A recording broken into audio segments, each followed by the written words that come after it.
चलो पहले एक कहानी से स्टार्ट करते हैं। एक बार एक आदमी एक एलिफेंट कैंप के बगल से गुजर रहा होता है। एलिफेंट कैंप वो होता है जहाँ पे हाथी को रखा जाता है। ढेर सारे हाथी खड़े होते हैं वहाँ पे। और तब वह देखता है कि किसी भी हाथी को केज में या पिंजरे में नहीं रखा गया है, न ही किसी भी हाथी को बड़ी बड़ी चेन से बांधा गया है। बस हाथियों के एक पैर को एक छोटी सी रस्सी से बांध दिया गया था। अब आदमी सोच सोच कर परेशान कि आखिर इतने स्ट्रांग और बड़े बड़े हाथियों को चेन से बांधने की बजाय एक रस्सी के छोटे टुकड़े से क्यों बांधा गया है। और इससे भी ज़्यादा परेशान करने वाली बात यह थी कि हाथी उस छोटी सी रस्सी को तोड़कर आसानी से भाग सकते थे, पर वे ऐसा कर क्यों नहीं रहे। वे चुपचाप वहीं पे खड़े हैं। आदमी के मन में डाउट हुआ तो वो चला गया हाथियों के ट्रेनर के पास उनसे पूछताछ करने। उसने ट्रेनर से पूछा कि ये हाथी इतने स्ट्रांग हैं, इनका साइज़ इतना बड़ा है, फिर इन्हें इतनी छोटी सी रस्सी से क्यों बांधा गया है। और वो सब तो ठीक है, मुझे तो ये सबसे ज़्यादा शौक की बात लग रही है कि हाथी इतने पावरफुल हैं तो वे अपने पावर को यूज़ क्यों नहीं कर रहे। वो अपने पावर को यूज़ करके रस्सी को तोड़कर भाग सकते थे, लेकिन ऐसा कर क्यों नहीं रहे, ऐसे चुपचाप खड़े क्यों हैं। तब हाथियों के ट्रेनर ने कहा कि जब ये सारे हाथी बच्चे थे और साइज़ में बहुत छोटे थे, तभी से हम इसे ऐसी छोटी सी रस्सी से बांध कर रखते आ रहे हैं। उस वक्त यह रस्सी उन्हें भागने से रोकने के लिए इनफ थी, बहुत अच्छी थी। वे तब इसे न तोड़ सकते थे और न ही भाग सकते थे।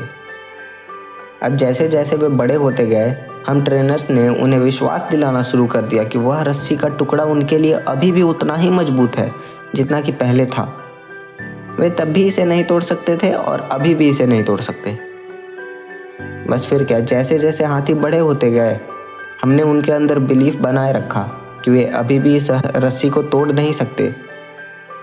इसलिए ये हाथी आज भी उन छोटी रस्सियों से बंधे हैं और उसे तोड़ने की कोशिश भी नहीं करते, क्योंकि उन्हें पता ही नहीं है कि अब उनके पास उस रस्सी के टुकड़े को तोड़ने की कैपेबिलिटी है।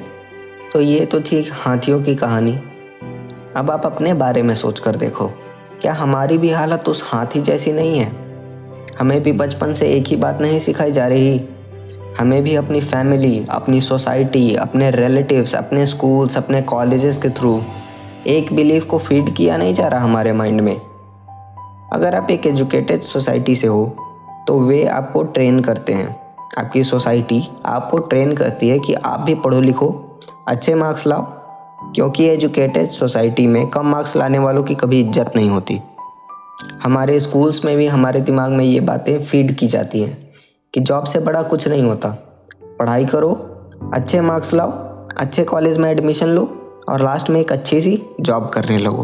पहले तो घरों में भी गार्जियंस डिसाइड करते थे कि बच्चा बड़ा होकर क्या बनेगा, और बच्चे के पैदा होने के बाद से ही उसके अंदर गार्जियंस की एम्बिशंस को फीड किया जाने लगता था कि बेटा तू बड़ा होकर साइंटिस्ट बनेगा, या तू डॉक्टर बनेगा, या इंजीनियर बनेगा, या ऑफिसर बनेगा, या जो भी हो। ये आज भी होता है, अभी भी पूरी तरह से बंद नहीं हुआ है। कहीं कहीं नहीं होता है, लेकिन कहीं कहीं होता है। अब इंडिया में देख लो, मेडिकल और इंजीनियरिंग इसका बहुत सटीक एग्जाम्पल है। इस फील्ड में ज़्यादातर बच्चे इसलिए आते हैं क्योंकि उन्हें ट्रेन किया जाता है उनकी सोसाइटी के द्वारा, उनकी फैमिली, उनके रिलेटिव्स के थ्रू। यही रीज़न है कि आज इंडिया के ज़्यादातर यंग टैलेंट्स मेडिकल और इंजीनियरिंग के ड्रॉप आउट्स होते हैं, क्योंकि जब वे अपने पेरेंट्स के, अपने गार्जियंस के, बेसिकली दूसरों के सपने पूरे करते करते थक जाते हैं, तो वे सब कुछ छोड़ छाड़ कर अपने सपनों को पूरा करने लगते हैं और इसके लिए जी जान लगा कर मेहनत करना शुरू करते हैं। आप भी सोचो, दूसरों के सपने को कब तक पूरा करते रहोगे। जो आपके ड्रीम्स हैं, कभी उनके बारे में भी तो सोच लिया करो, कभी उन्हें भी टाइम दो। और इन सब के लिए सबसे पहले खुद के अंदर और खुद पर विश्वास करो। आपके 90% सपने तभी पूरे हो जाते हैं जब आप खुद पर विश्वास करना शुरू कर देते हो। ये चीज़ मैंने पहले भी बताया हुआ है, आज भी बता रहा हूँ। खुद पर भरोसा रखो और अटूट भरोसा रखो कि आप जो करने जा रहे हो वो मन से करोगे और अच्छा रिजल्ट आएगा। और इस पे चाहे किसी और का भरोसा हो या ना हो, आपका भरोसा होना बहुत ज़्यादा ज़रूरी है। तो अब अपनी एबिलिटीज़ को जानबूझकर दबाना बंद करो। कोई दूसरा तुम्हें नहीं जानता, इसलिए वो ऐसा कहता है कि तुम कमज़ोर हो, तुमसे नहीं हो पाएगा। तुम तो खुद को जानते हो ना।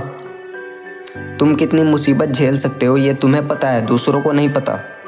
तुम किस हद तक मेहनत कर सकते हो ये भी तुम्हें पता है, दूसरों को नहीं पता। तो दूसरों की बातों का बुरा क्यों मानते हो अगर वो तुम्हें कमज़ोर कहता है? और बुरा क्या, दूसरों की बातों को मानना ही बंद कर दो।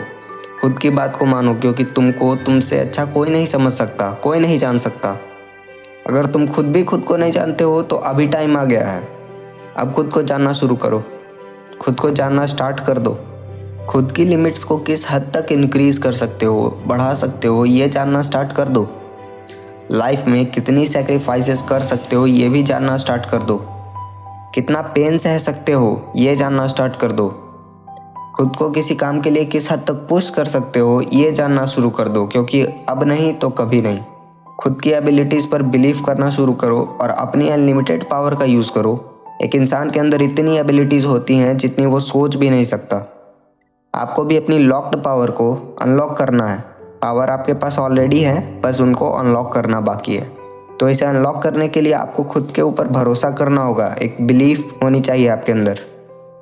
आज ऐसे बहुत से सक्सेसफुल लोग मिल जाएंगे जिन्हें कभी किसी ने मूर्ख, गंवार, जाहिल, कमज़ोर और पता नहीं क्या क्या कहा होगा, लेकिन उनका सेल्फ कॉन्फिडेंस या खुद पर बिलीफ इतना ज़्यादा था कि उन लोगों ने अपनी बिलीफ के कारण ही बहुत बड़ी बड़ी सक्सेस हासिल की और बहुत ऊंचे ऊंचे मुकाम पर पहुंच गए, और इन सब का मुंह बंद कर दिया जो उनका मजाक बनाते थे या उन्हें बुरा भला कहते थे।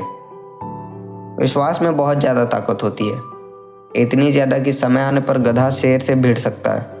इंसान अपने ऊपर बिलीफ ना होने की वजह से हार जाता है, और जिसे खुद पर विश्वास होता है ना, वो हार कर भी जीत जाता है। No matter how much the world tries to hold you back, always continue with the belief that what you want to achieve is possible. Share करना इस वीडियो को अपने दोस्तों के साथ या व्हाट्सएप ग्रुप्स में या फेसबुक पे या जहाँ कहीं भी कर सकते हो, ताकि और भी लोगों को पता चले कि उनके अंदर भी सुपर पावर्स हैं जिनको वे अनलॉक करके खुद को और खुद के साथ साथ इस दुनिया को भी बदल सकते हैं। I Himanshu Kumar wishing you all the very best for your upcoming future. Be happy, stay positive.